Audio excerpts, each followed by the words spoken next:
Royal education চ্যানেলের সবাইকে স্বাগত জানিয়ে শুরু করছি আজকের বাংলা ক্লাস। আজ বাংলা ক্লাসে আমরা আলোচনা করব ডব্লিউবিটিএ টেস্ট পেপারের 21 নম্বর পৃষ্ঠায় থাকা প্রশ্নপত্রটি। এই 21 নম্বর পৃষ্ঠায় থাকা প্রশ্নপত্রটির 1 দাগ এবং 2 দাগ, এই দাগগুলো আমরা আলোচনা করছি, শর্ট প্রশ্নগুলো, তো দেখতে থাকো। দেখো প্রথম প্রশ্ন কি আছে, দেখো জগদীশ কিরূপ সদাশয় ব্যক্তি ইনি। আলোচ্য অংশে ইনি বলতে কার কথা বলা হয়েছে? না, নিমাইবাবু জগদীশবাবুকে বলছেন যে দেখো ইনি কিরূপ সদাশয় ব্যক্তি। কার কথা? না, সব্যসাচী মল্লিক সন্দেহ করে যাকে ধরা হয়েছিল, যাকে পাকড়াও করা হয়েছিল, সে গিরিশ মহাপাত্র, তাকে সন্দেহ করা হচ্ছিল। পরের প্রশ্ন কি, একটু আধটু কারেকশন করতে হয়েছে অবশ্য। কারেকশন করেছিলেন কে? কারেকশন করেছিলেন না, তপনের গল্পটা কারেকশন করেছিলেন তার ছোট মেসো। তাহলে কোথায়? না, ছোট মেসো।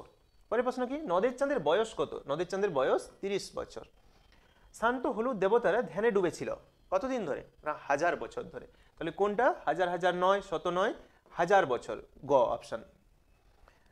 আফ্রিকার ইতিহাসে প্রকৃতি হলো কি রকম? না, অপমানিত ইতিহাস আফ্রিকার।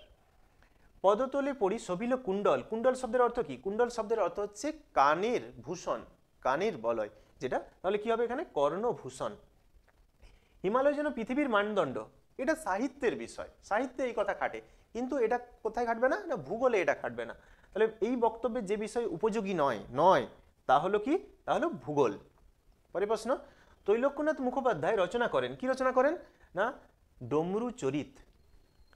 রবীন্দ্রনাথের চিত্রকলার সূচনা হয় কোথায়? না, পাণ্ডুলিপির অক্ষর কাটাকুটি করতে গিয়ে তিনি আনমনে রচনা করে ফেলেছিলেন এক চিত্র।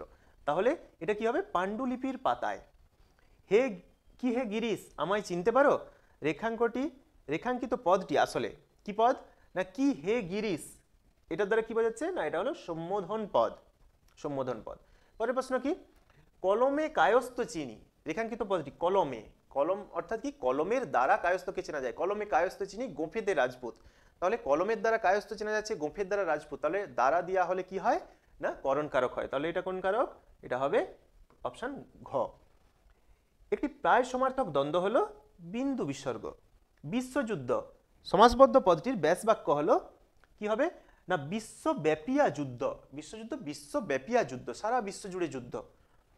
অপরিচিত ছিল তোমার মানবরূপ, কোন বাচ্যের উদাহরণ? কর্মবাচ্যের উদাহরণ। বিভক্তি শব্দের অর্থ কি? আমরা জানি বিভক্তি শব্দের অর্থ হলো বিভাজন, তাহলে অপশন গ। জিজ্ঞাসিলা মহাবাহু বিস্ময় মানিয়া, এটি কি ধরনের বাক্য? জিজ্ঞাসিলা মহাবাহু বিস্ময় মানিয়া, এখানে কোনো সাপেক্ষ পদ নেই, হ্যাঁ, কোনো ধরনের অব্যয় পদ নেই, তাহলে এটা কি বাক্য? না, সরল বাক্য। তৎপুরুষ শব্দের অর্থ কি? তৎপুরুষ শব্দের অর্থ আমরা জানি তার পুরুষ, তাহলে কোন অপশন হবে? অনেক ধান বহুব্রীহি। তাহার পুরুষ, তাহাদের পুরুষ, অনেক পুরুষ, তাহাদের হবে না, কারণ আমরা জানি তার পুরুষ একজনের, তাহলে তাহার পুরুষ। পরের প্রশ্ন কি, তখন আহ্লাদে কাঁদো কাঁদো হয়ে যায়, কি দেখে তপনের এরূপ অবস্থা হয়? কি দেখে? না, তপনের গল্পটা যখন মেসো পড়ে দেখে, তারপর মেসো বলে না তপনের হবে। কারণ কি? কারণ অন্যরা, তপনের বয়সী অন্য কেউ হলে তারা কি লিখতো? তারা রাজারানীর গল্প লিখতো, খুন জখম অ্যাক্সিডেন্ট এইসবের গল্প লিখতো। তো তপনের হবে যখন বলে, প্রথমে তপন ঠাট্টা ভাবলো, কিন্তু তারপর যখন মেসোর মুখে করুণার ছবি একটা দেখতে পেল তখন তপন আহ্লাদে কাঁদো কাঁদো হয়ে যায়। তাহলে কি দেখে? না, মেসোর মুখে করুণার ছাপ দেখেছে।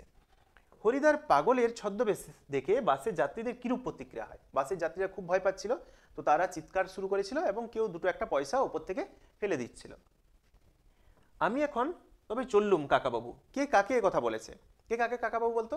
না, পথের দাবি গল্প থেকে নেওয়া এই অংশটিতে অপূর্ব কাকে বলেছে? না, নিমাইবাবুকে বলেছে। অপূর্ব নিমাইবাবুকে কাকাবাবু বলতো, কারণ নিমাইবাবু তা অপূর্বর বাবার বন্ধু। পরের প্রশ্ন কি, অদল বদল গল্পটির বাংলা অনুবাদক কে? না, অর্ঘ্য কুসুম দত্ত গুপ্ত। এতকাল নদের চাঁদ গর্ব অনুভব করিয়াছে, কিসের জন্য গর্ব অনুভব করেছে? না, নতুন রং করা ব্রিজটির জন্য সে গর্ব অনুভব করেছে। সিন্ধু তীরে কবিতাটি কোন মূল কাব্যগ্রন্থের অন্তর্গত? সৈয়দ আলাউল রচিত পদ্মাবতী কাব্যগ্রন্থের অন্তর্গত। পরের প্রশ্ন, এবার মহানিশার শেষে কে আসবে? না, এবার মহানিশার শেষে আসবে উষা অরুণ হেসে। তাহলে কে আসবে? না, উষা আসবে অরুণ বেশে। তাহলে কে আসবে? উত্তর কি হবে? উষা আসবে। গর্বে যারা অন্ধ তাদের প্রকৃতি কেমন?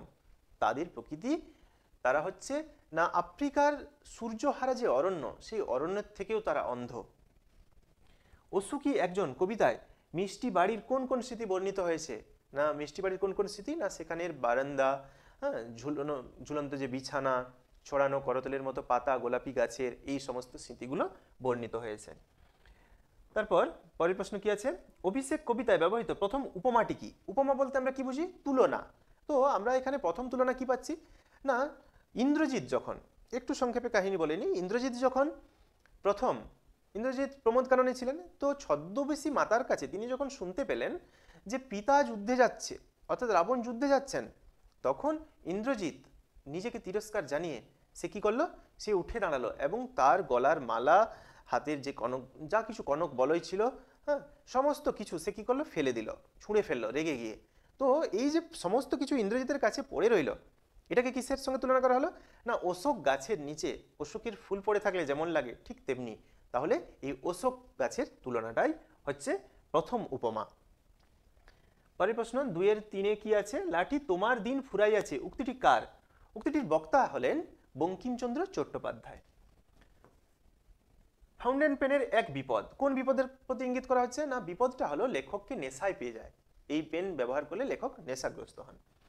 তখন বৈজ্ঞানিক সাহিত্য রচনা সুসাধ্য হবে। কিভাবে বৈজ্ঞানিক রচনা সুসাধ্য হবে বলে প্রাবন্ধিক বিশ্বাস করেন?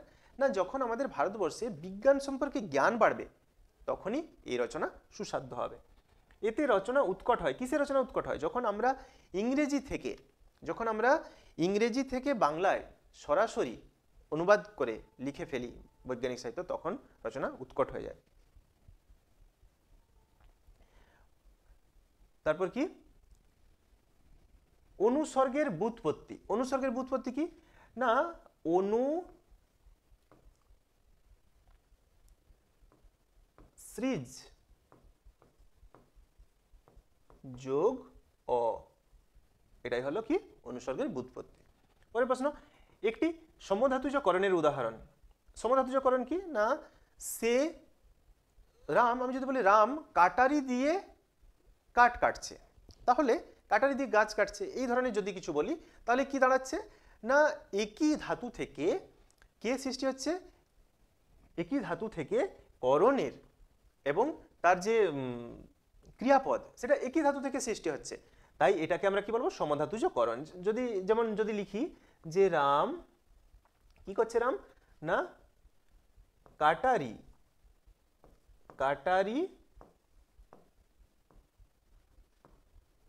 দিয়ে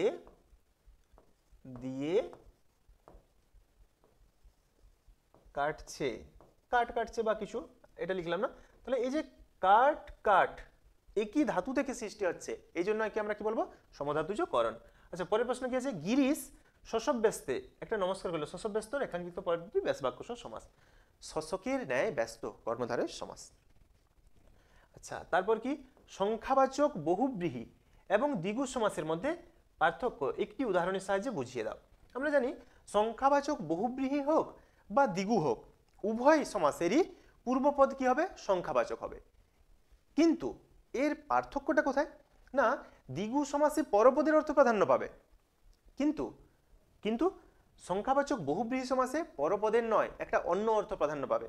যেমন যদি বলি দশানন, বা আমি যদি বলি যে হ্যাঁ 10 আনন যার, বা দশভুজা 10 ভুজ যার, হ্যাঁ, বা যদি বলি পঞ্চানন, পঞ্চ আনন যার, তাহলে 5টা মাথা যার, সে কে? সে শিব। তাহলে এখানে আননের কিন্তু প্রাধান্য পেল না, কার কথা প্রাধান্য পেল? না অন্য অর্থ। অন্য অর্থ কে? না শিব ঠাকুরের কথা হলো, শিব। তাহলে বহুব্রীহি সমাসে, সংখ্যাবাচক বহুব্রীহি সমাসে আমরা দেখব অন্য অর্থ প্রাধান্য পাবে, কিন্তু সংখ্যাবাচক অর্থাৎ দ্বিগু সমাসে আমরা দেখব পরপদের অর্থ প্রাধান্য পাবে। আচ্ছা পরের প্রশ্ন কি? একটি ব্যতিহার বহুব্রীহি সমাসের উদাহরণ। ব্যতিহার বহুব্রীহি কি? না ব্যতিহার বহুব্রীহির উদাহরণ হচ্ছে হাতাহাতি, লাঠালাঠি, এই সবগুলো, হাতে হাতে যে যুদ্ধ, এই ধরনের। আচ্ছা বন্দী নদীকে ভালোবাসি আছে জটিল বাক্যে পরিণত কি? যাহা বন্দী নদী তাহাকে ভালোবাসি আছে, বা যে বন্দী নদী, যা বন্দী নদী তাকে ভালোবাসি। আচ্ছা কর্মবাচ্যের একটি বৈশিষ্ট্য। কর্মবাচ্যের বৈশিষ্ট্য আমরা কি জানি? না কর্মের প্রাধান্য পাবে এখানে। চোখের বালি, এটি একটি কারক না অকারক? এটি হবে একটি অকারক। কিন্তু এখানে কি? এখানে চোখ শব্দ, সেখানে এর বিভক্তি একটি যুক্ত হয়েছে। নির্দেশক বাক্য কাকে বলে না, যে বাক্য দ্বারা কোনো কিছু নির্দেশ করা বোঝায় তাকে আমরা বলবো নির্দেশক বাক্য। যেমন কি হবে, যেমন এটা আমার বাড়ি, হ্যাঁ ওটা আমার গাড়ি, এই ধরনের যে বাক্যগুলো। আর আমাদের সকাল সন্ধ্যার আড্ডার ঘর, এখানে কিন্তু পদটি ব্যাস বাক্য। সকাল সন্ধ্যার, সকাল ও সন্ধ্যার, এটা একটা দ্বন্দ্ব সমাস। তো এই ছিল আজকের প্রশ্নগুলো এই প্রশ্নপত্রের। তো যদি ভিডিওটা ভালো লাগে অবশ্যই ভিডিওটাকে একটা লাইক দেবে এবং চ্যানেলটিকে সাবস্ক্রাইব করে কাছে থাকো। ধন্যবাদ।